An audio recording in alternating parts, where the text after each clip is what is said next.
நேயர்களுக்கு வணக்கம். ராகு கேதுகள் பற்றி பல்வேறு சுவடி நூல்கள் பல்வேறு கருத்துக்களை தெரிவிக்கின்றன. இந்த ராகு கேதுக்கள் இவ்வாறு ஜாதகத்தில் அமைந்தால் நல்ல பலனை தருவார்கள் என்பதிலே பல்வேறு சுவடி நூல்களின் கருத்துக்களை தொகுத்து இந்த வீடியோவிலே உங்களுக்கு உரையாற்றி வழங்குகிறேன். இந்த வீடியோ மிக சிறிய வீடியோ. இதை நீங்கள் முழுமையாக கேட்டு பயனடைய வேண்டும் என்று உங்களை அன்போடு கேட்டுக்கொள்கிறேன். ராகு கேதுக்கள் நிழல் கிரகங்கள். அவர்களுக்கு சொந்தமாக ராசி சக்கரத்திலே வீடுகள் இல்லை. இது ஒரு பொதுவான கருத்து. இது அனைவரும் அறிந்த ஒரு கருத்து. அடுத்து ராகு கேதுக்கள் 3, 6, 11ஆம் இடங்களிலே இருந்தால் அந்த கிரகங்கள் நல்ல பலன்களை வழங்குவார்கள். லக்கினத்திற்கு 3ஆம் இடம், 6ஆம் இடம், 11ஆம் இடம் அல்லது சந்திரனுக்கு 3ஆம் இடம், 6ஆம் இடம், 11ஆம் இடம், இந்த ராசிகளிலே ராகு கேதுக்கள் அமர்ந்தால் நல்ல பலனை தருவார்கள் என்பதும் ஒரு பொதுவான விதி, ஜோதிட விதி. இது அனைவரும் அறிந்த உண்மை. இந்த விஷயத்திலே பல்வேறு சுவடி நூல்களை ஆய்வு செய்யும் பொழுது கிடைத்த தகவல்களை உங்களிடம் பரிமாறிக்கொள்ள விரும்புகிறேன். ராகு கேது ஒரு கேந்திரத்தில் இருந்தால் அவை கேந்திராதிபதி போல செயல்படும். ஒரு திரிகோணஸ்தானமான 5ஆம் இடம், 9ஆம் இடத்திலே இருந்தால் அந்த திரிகோணாதிபதி கிரகம் செய்யக்கூடிய பலனை இந்த ராகு கேதுக்கள் செய்வார்கள் என்றும் சொல்லப்பட்டிருக்கிறது. பல்வேறு சுவடிகளிலே இந்த கருத்து பரவலாக இருக்கிறது. ஆனால் ஜாதக அலங்காரம் என்ற ஒரு பழைய நூலிலே ஆமேடம், எருது, சுறா, நண்டு, கன்னி 5 இடத்தில் கருணாகம் அமர்ந்து நிற்கில் பூமேடைதனில் துயிலும் ராஜயோகம் என்று சொல்லப்பட்டிருக்கிறது. இதனுடைய கருத்து 5 ராசிகளிலே ராகு கேது இருந்தால் அந்த ஜாதகனுக்கு ராஜயோகம் கிடைக்கும். பூமேடையிலே தூங்கும் ராஜயோகத்தை அந்த ராகு கேதுக்கள் தருவார்கள் என்று சொல்லப்பட்டிருக்கிறது. அதில் மேசம், ரிஷபம், கடகம், கன்னி, மகரம் இந்த 5 ராசிகளை இந்த பாடலிலே சொல்லி கரும்பாம்பு ஆகிய ராகு இந்த 5 ராசிகளிலே இருந்தால் ராஜயோகம் தரும் என்று சொல்லப்பட்டிருக்கிறது. அடுத்து யவனேஸ்வர முனிவர் என்ற ஒரு முனிவர் எழுதிய யவனகாவியம் என்ற சுவடி நூலிலே ஒரு பாடல். மீன நன்றிற் பிறந்தவர் தங்கட்கு மானின் மங்கையின் வந்திடு மைந்தருக்கு காண ராகு சிகிதிசை ஆகுங்கால் ஆன சோபன செல்வம் உண்டாகுமே என்று ஒரு பாடல் இருக்கிறது. யவனகாவியம் என்ற ஒரு சுவடி நூல், யவனேஸ்வர முனிவர் இயற்றிய நூல். அதிலே என்ன சொல்லப்பட்டிருக்கிறது?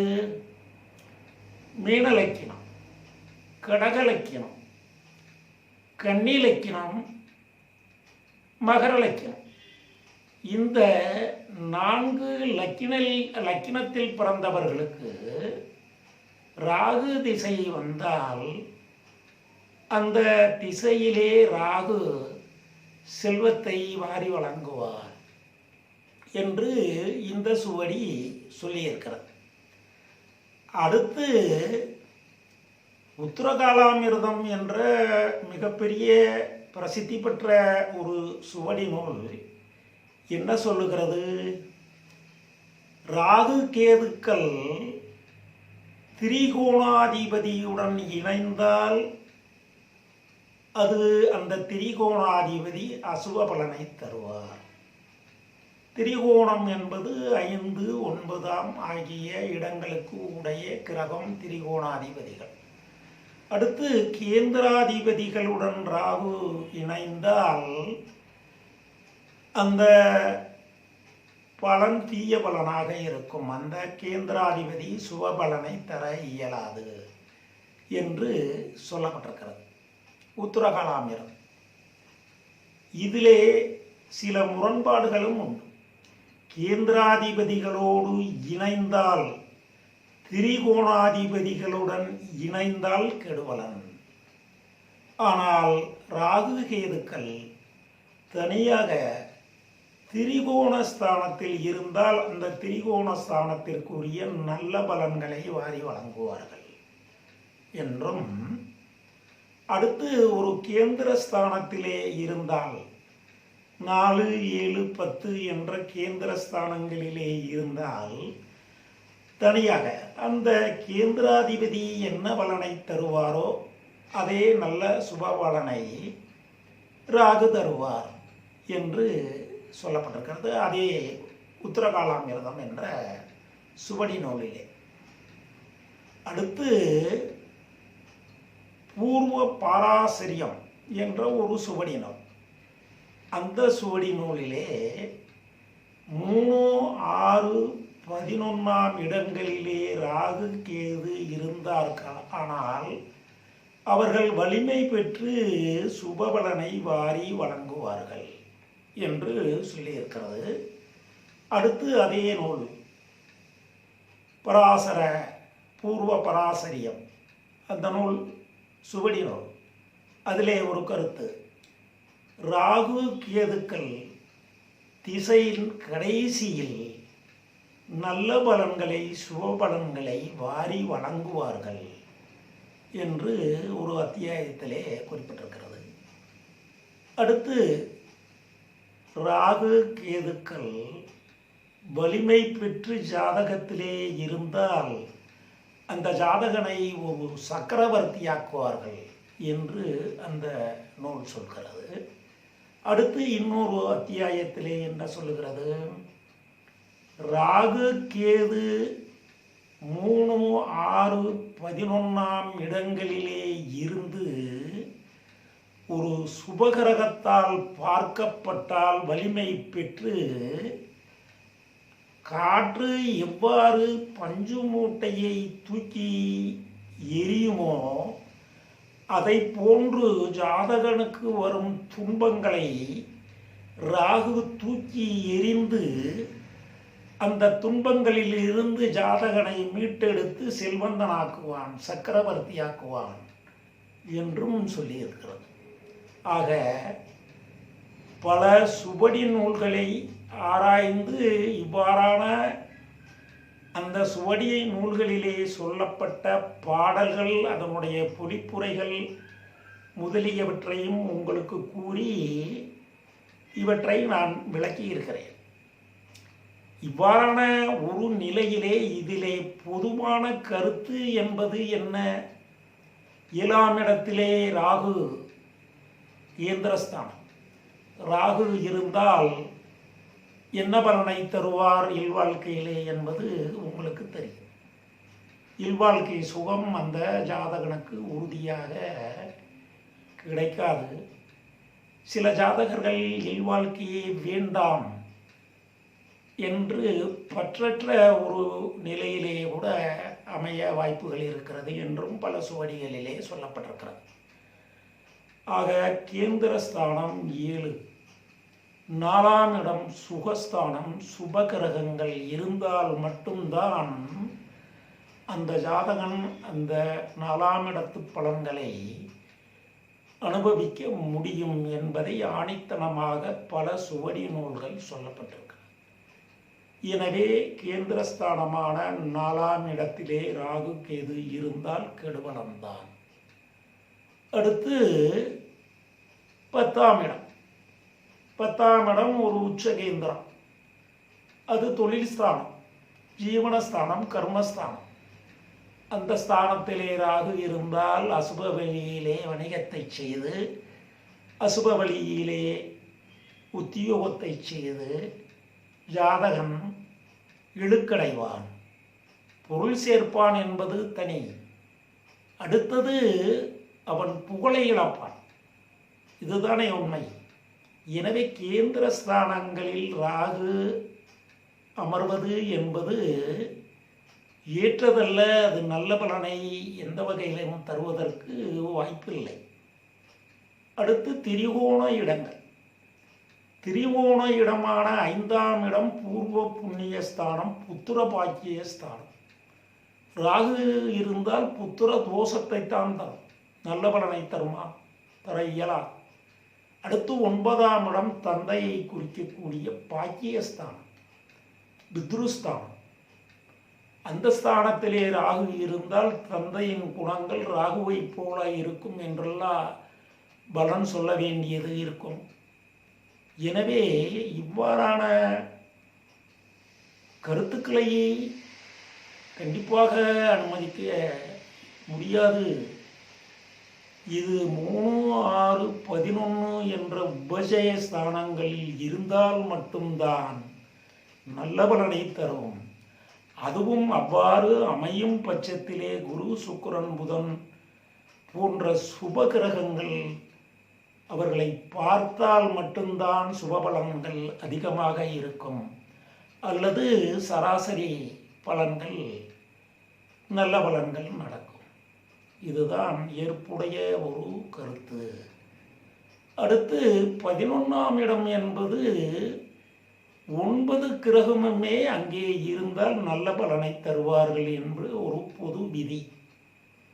12 ராசிகளிலே ஒரு விசேஷமான ராசி 11ஆம் இடம், லாபஸ்தானம், ஆதாயஸ்தானம். அந்த 11ஆம் இடத்திலே 9 கிரகமுமே நல்ல பலன்கள் தரும். அங்கே நட்பு, பகை என்ற பேச்சுக்கே இடமில்லை என்ற காரணத்தின் அடிப்படையிலே சொல்லப்பட்டிருக்கிற ஒரு ஜோதிட கருத்து. 11ஆம் இடம் ஏற்றுக்கொள்ளப்படலாம். அடுத்து 6ஆம் இடம். 6ஆம் இடத்திலே ராகு இருந்தால் சில தோஷங்களும் உண்டு. தந்தைக்கு நலம் கெடும், சகோதரனுடைய நலம் பாதிக்கும், வயிற்று வலியை ஜாதகருக்கு கொடுப்பார். அங்கே கொடுக்கக்கூடிய ஒரு பலன் என்ன? தைரியம், வீரியம், எதிரிகளை வெற்றி கொள்ளக்கூடிய ஒரு பராக்கிரமம். இந்த பலன் நல்ல பலன். அடுத்து 3ஆம் இடம். 3ஆம் இடத்திலே ராகு கேது இருந்தால் தைரிய, வீரிய, பராக்கிரமம் தரும். ஆனால் கேது இருந்தால் கண்வலி, ராகு இருந்தால் வயிற்றவலி ஜாதகனுக்கு தரும். இளைய சகோதரருக்கு இடையூறு, தோஷத்தை தரும். இவ்வாறும் சொல்லப்பட்டிருக்கிறது. எனவே ராகு கேதுகளை பொறுத்தவரையில் சூரியனோடு இணைந்தாலும் ஜாதகத்திலே அது கிரகண தோஷம். சந்திரனோடு ராகு கேதுகள் யாரும் இணைந்தாலும் அது கிரகண தோஷ ஜாதகம். இதுதான் அடிப்படை உண்மை. இந்த கிரகணத்தை ஏற்படுத்தும் கிரகங்கள் சூரிய சந்திரர்களுக்கு அதிகமான பகை கிரகங்கள். ஜாதகத்திலே சூரியனோடு ராகுவோ கேதுவோ அமைந்தாலும், சந்திரனோடு இவர்கள் யாராவது ஒருவர் இணைந்தாலும் அது கிரகண தோஷத்தை தரும் ஜாதகனுக்கு. அதற்குரிய பரிகாரத்தை ஜாதகன் செய்தே ஆக வேண்டும். அப்போதுதான் அந்த தோஷங்களிலே இருந்து அந்த ஜாதகன் வெற்றியடைய முடியும், நல்ல பலன்களை பெற முடியும். எனவே இவ்வாறான அமைப்புகளிலே ஏற்றுக்கொள்ளக்கூடிய ஒரே கருத்து 3, 6, 11ஆம் இடங்களிலே ராகு இருந்து குருவால் பார்க்கப்பட வேண்டும் அல்லது சுக்கிரனால் பார்க்கப்பட வேண்டும். அதுதான் வலிமையான ஒரு அமைப்பு. அப்போது ஜாதகனுக்கு வரும் இடையூறுகளை காற்று எவ்வாறு பஞ்சு மூட்டையை தூக்கி எறியுமோ அதுபோன்று ராகு கேது தூக்கி எறிந்து ஜாதகனை உயர்நிலைப்படுத்துவார்கள். இதுதான் உண்மை. அடுத்து யவனகாவியம் சொல்லுவது போல 4 இலக்கினக்காரர்களுக்கு ராகு தசை கேது தசை வரும் காலங்களிலே செல்வத்தை வாரி வழங்கும் என்று சொல்வதற்கு சற்று தயக்கமாகத்தான் இருக்கிறது. அந்த ராசிகள் கண்டிப்பாக, அந்த வீடுகள் கண்டிப்பாக 3, 6, 11ஆக அமைந்திருந்தால் இந்த பலனும் உண்டு என்றுதான் எடுத்துக்கொள்ள வேண்டும். அதேபோல் ஜாதக அலங்காரம் சொல்லும் அந்த பாடலிலே உள்ள 5 ராசிகளும் அந்த 5 ராசிகளிலே 3, 6, 11ஆக அந்த ராசிகள் வந்தால் மட்டுமே இந்த நல்ல பலன், அந்த ராஜயோக பலன் ஜாதகர்களுக்கு கிடைக்கும் என்றுதான் எடுத்துக்கொள்ள வேண்டிய அவசியம் இருக்கிறது. இதுதான் உண்மையும் கூட. இவ்வாறான அமைப்பை பெற்ற ராகு கேதுக்களை குரு பார்க்க வேண்டும், தவறினால் சுக்கிரன் பார்க்க வேண்டும். இந்த 2 கிரகங்கள் பார்த்தால் மட்டும்தான் அதிகமான சுப பலன்களை அவர்கள் வாரி வழங்குவதற்கு அந்த ஜாதகம் தகுதியுடையதாக இருக்கிறது என்ற ஒரு நிலையை எடுக்க முடியும் என்பதை நேயர்களுக்கு தெரிவித்து, இந்த வீடியோவை காணும் என் இனிய நேயர்கள் எனக்கு சப்ஸ்கிரைப் செய்து ஆதரவு தர வேண்டும் என்று உங்களை அன்போடு கேட்டும், எனது ஏராளமான ஜோதிட கருத்துக்கள் அடங்கிய வீடியோக்கள் யூடியூப்பிலே வெளியிடப்பட்டு வருகிறது. அவற்றையெல்லாம் நீங்கள் பார்த்து ஜோதிட சாஸ்திரத்தின் நுட்பங்களையும் ஜோதிட சாஸ்திரத்தின் விதிமுறைகளையும் நீங்கள் அறிந்து பயனடைய வேண்டும் என்று உங்களை அன்போடு கேட்டு, உங்கள் அனைவருக்கும் வாழ்க வளர்க வளம் பெறுக என்று எனது வாழ்த்துக்களை தெரிவித்து என் வணக்கத்தையும் உங்களுக்கு கூறி விடைபெறுகிறேன். நன்றி, வணக்கம்.